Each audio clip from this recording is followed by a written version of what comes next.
Hi, this is a Metaphysician's Journal, and I am Anita Perez, also known as Luminaria Star. And this is the entry for January 22nd, 2015. We have a lot of information for this day in history.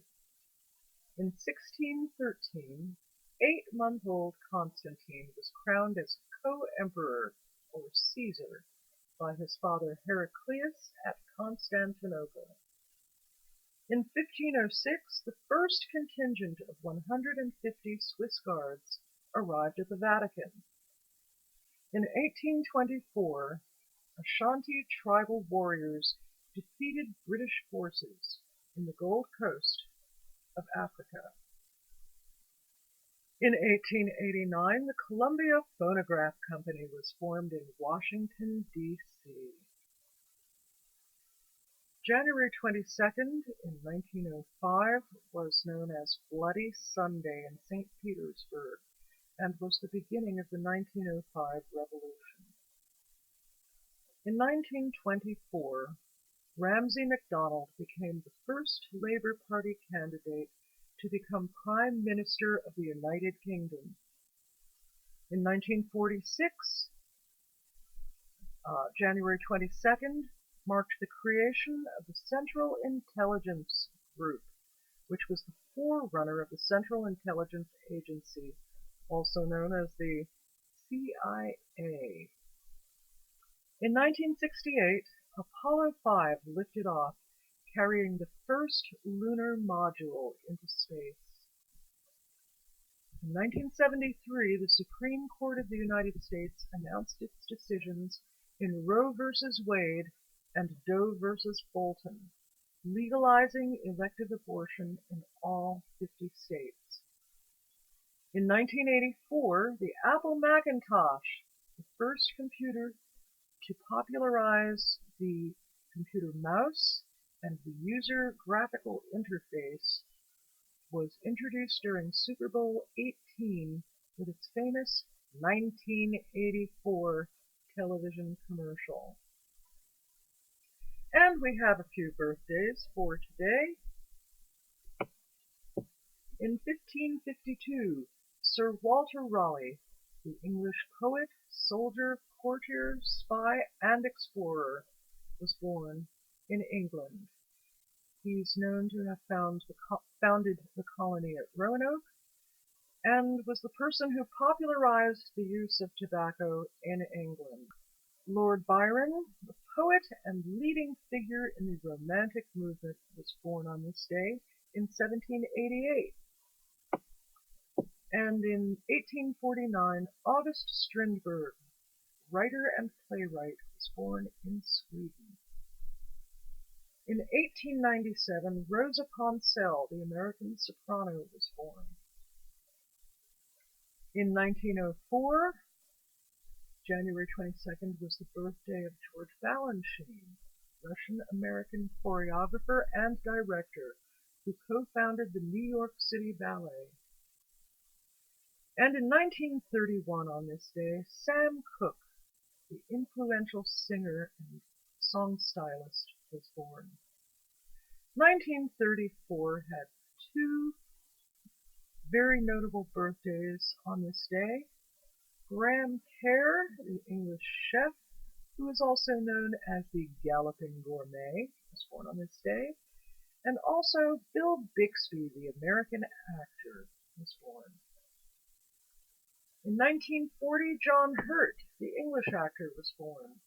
And in 1949, Steve Perry, the American singer, songwriter, and producer, also the frontman for the pop group Journey, was born. In 1959, Linda Blair, the American actress, was born. And Michael Hutchence, the Australian singer, songwriter, and actor who was frontman for In Excess and Max Q, was born on this day in 1960. And our featured personality for today is Sir Francis Bacon. He was born on this day in London in 1561. He was a Renaissance man, an author, an essayist, a statesman, an orator, a scientist, and jurist. Bacon stated that he had three goals in life: to uncover truth, to serve his country, and to serve his church. Early in his life he was educated at home due to his frail health, and later he studied at Trinity College in Cambridge. In his lifetime he served as Queen's Counsel, Attorney General, and Lord Chancellor of England. He traveled and performed diplomatic tasks in France, Italy, and Spain, while studying languages, statecraft, and civil law.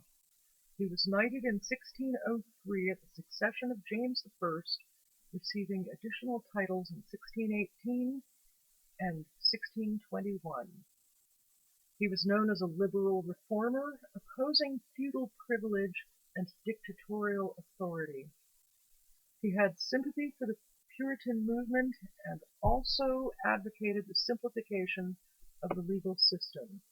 In his time, and at the peak of his career, he was as well known in Europe as Leonardo da Vinci. After an unsuccessful courtship of a young widow a decade previously, he married Anne Bloxham, which turned out to be a marriage filled with friction over his uncertain and wildly fluctuating finances. He was 45 and she was 14, so it's pretty obvious that money was only one facet of their marital discord. In any case, there was a serious parting of the ways when she was discovered to have been secretly involved in a romantic extramarital affair with Sir John Underhill. Bacon then disinherited her and consequently was without heirs when he died.